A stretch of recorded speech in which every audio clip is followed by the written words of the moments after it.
Bienvenido, Manuel Abraham Paciniño, conde, a librosperuanos.com. Gracias por la invitación, Gustavo.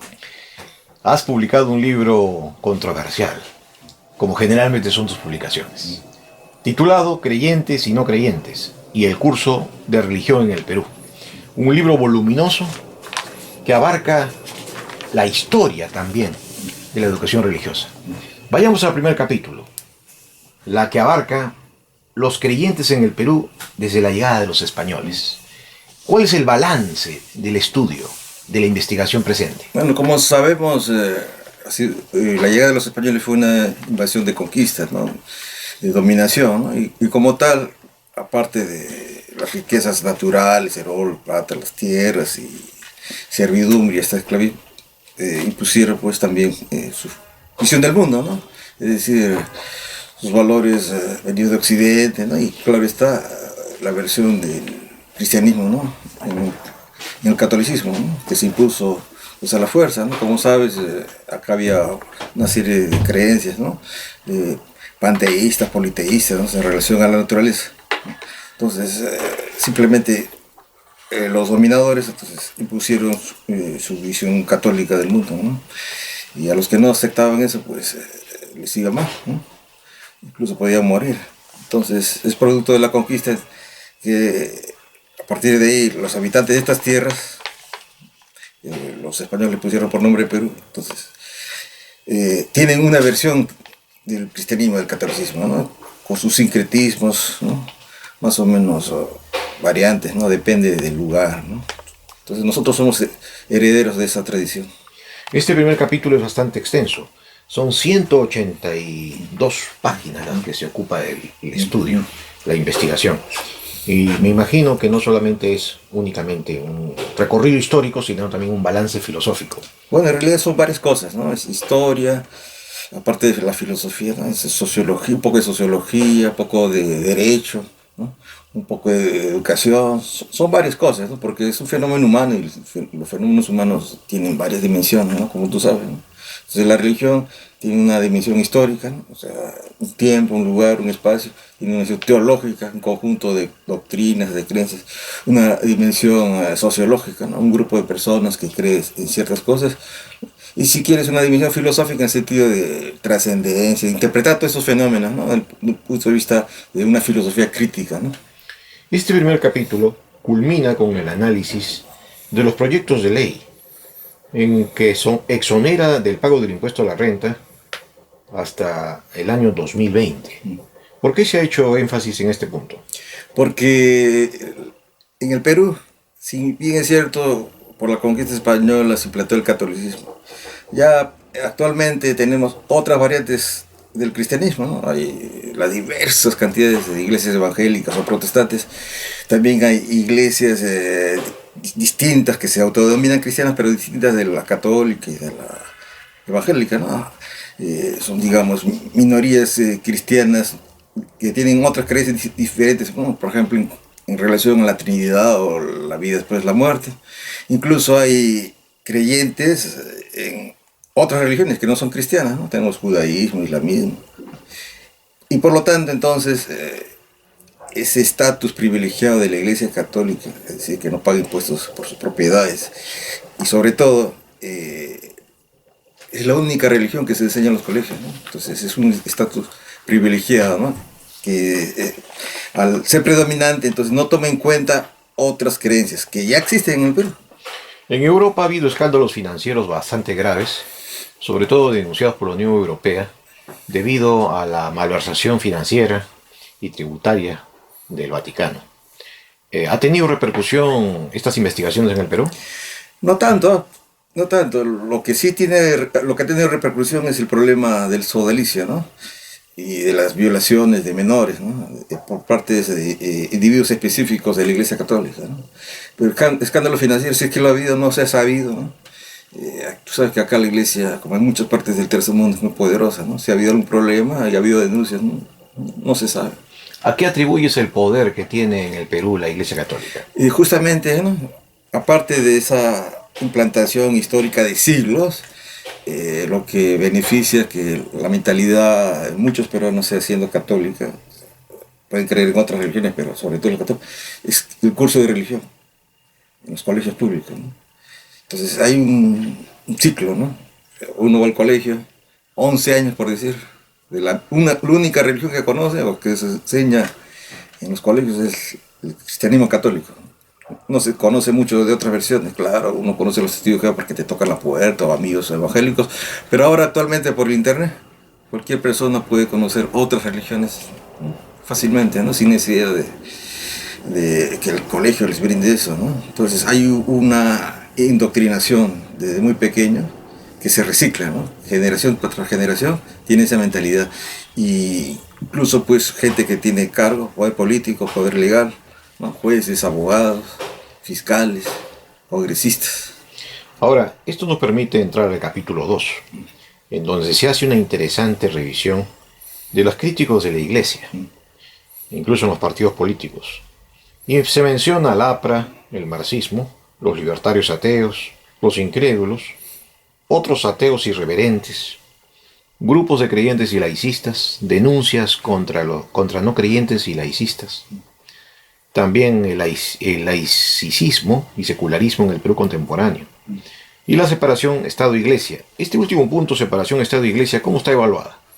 Bueno, según cómo suceden los hechos, ¿no? Actualmente hay mucha gente, ¿no?, que simpatiza con la idea de un Estado laico, ¿no? Y interpreta también la Constitución, ¿no? Separación de Estado y Iglesia. Literalmente dice eso, pero a la vez hay un favorecimiento, ¿no? Una colaboración con la Iglesia, ¿no? Entonces no está bien claro. Entonces, si es Estado laico, entonces no debería el Estado apoyar económicamente a la Iglesia. Pero justamente el apoyo legal es el concordato, el famoso concordato, tratado internacional entre el Estado de Vaticano y el Estado peruano, firmado en los últimos días del gobierno de facto de Morales Bermúdez, ¿no? O sea, ese es el punto, ¿no? Que a partir de ese concordato, pues hay estos privilegios de la Iglesia. Entonces, el discurso puede ser laico, pero en la práctica hay un Estado paracatólico, semicatólico, procatólico, ¿no? Entonces tú ves en todas las instancias, en todas las edificaciones del Estado, en todos los locales, imágenes religiosas, ¿no? Que claro, ese es un rezago pues de la tradición, de la historia, ¿no? Y tienes a sacerdotes que están justamente en inauguración de esos locales, ¿no? Entonces, eso implica que la tradición católica es fuerte. Entonces, en la práctica el laicismo está limitado, ¿no? Si fuera realmente un Estado laico, no habría estos privilegios para la Iglesia Católica, ¿no? Pero justamente está este concordato. Por este concordato, entonces sigue habiendo estos privilegios, se sigue enseñando solamente una religión en los colegios públicos del Perú.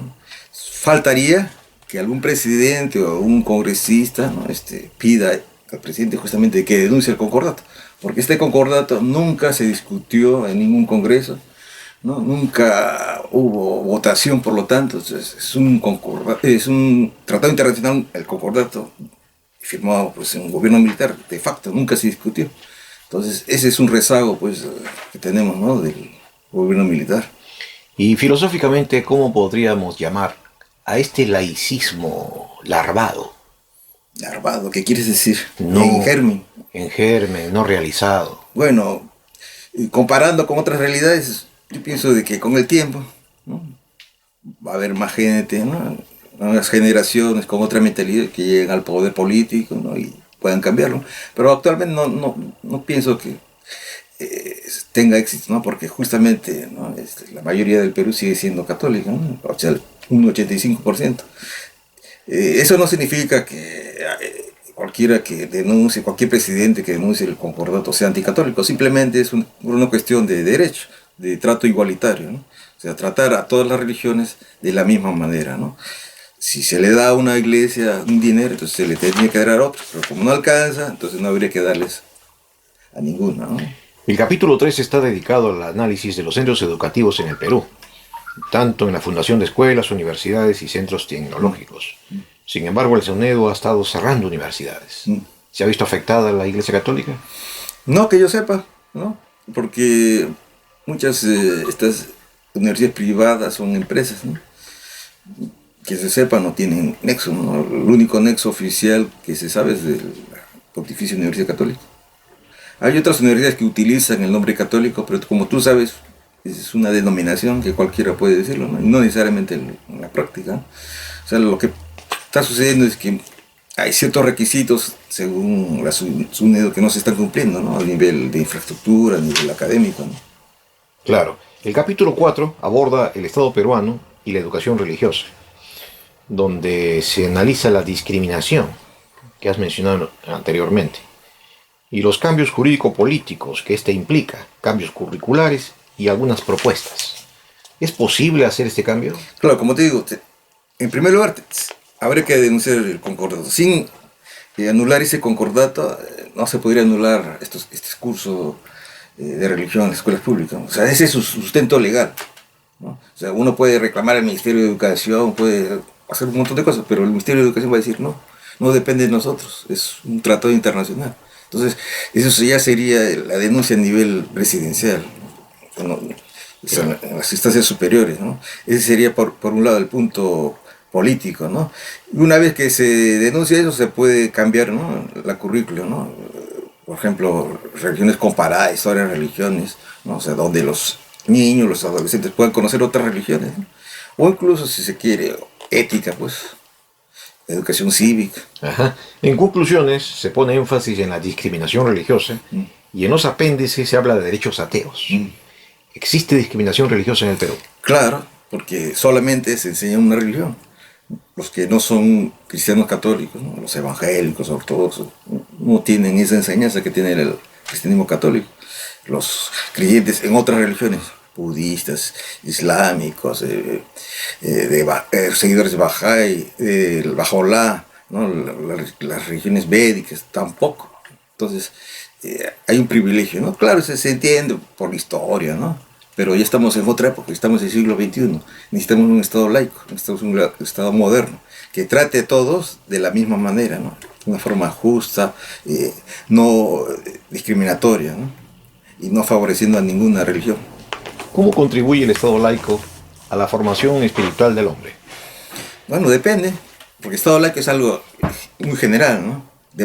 Hay variantes de Estado laico, ¿no? Depende del gobierno que asume eso, ¿no? Que tenga un programa educativo, científico, tecnológico, humanístico.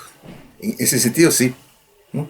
Pero si un gobierno no tiene un programa de ese tipo, entonces no podría contribuir para la formación completa del ser humano, ¿no? Sería destructivo.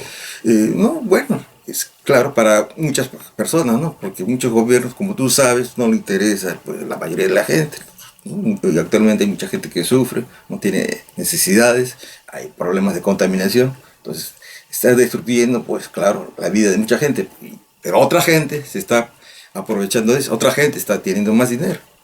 O sea, habría varios tipos de uso del laicismo. Claro, el laicismo simplemente es un estado, estado de cosas, o cómo un estado trata las religiones. Pero el problema de la sociedad no es la religión solamente, el problema de la sociedad es sociológico, educativo, económico.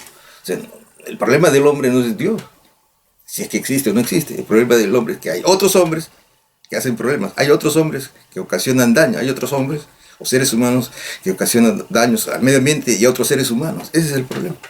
¿En qué consistirían los derechos ateos? Que simplemente, pues,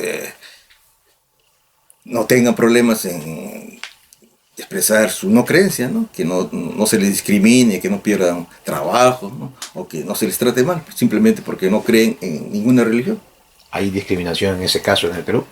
No explícitamente, ¿no? Velada. Velada, claro, claro. Usted ha sido presidente, me parece, por un tiempo interesante, importante, de la asociación de ateos llamado APERAT. Claro, yo he sido el presidente de la primera junta directiva de la Asociación Peruana de Ateos. Y fundador, ¿no? Claro. ¿Cómo está la organización? Actualmente, bueno, yo ya me he desligado en la práctica, ¿no? Sé que hace cosas de vez en cuando, pero no conozco más, ¿no? Uh-huh. Sé que hay una página que pone fotos, memes, ¿no? Pero actualmente no sé qué fines seguirán, ¿no? ¿Usted sigue siendo ateo? Sí. Perfecto. Ha sido un gusto entrevistarlo por este aporte intelectual y lo esperamos en su siguiente contribución. Gracias. Muchas gracias.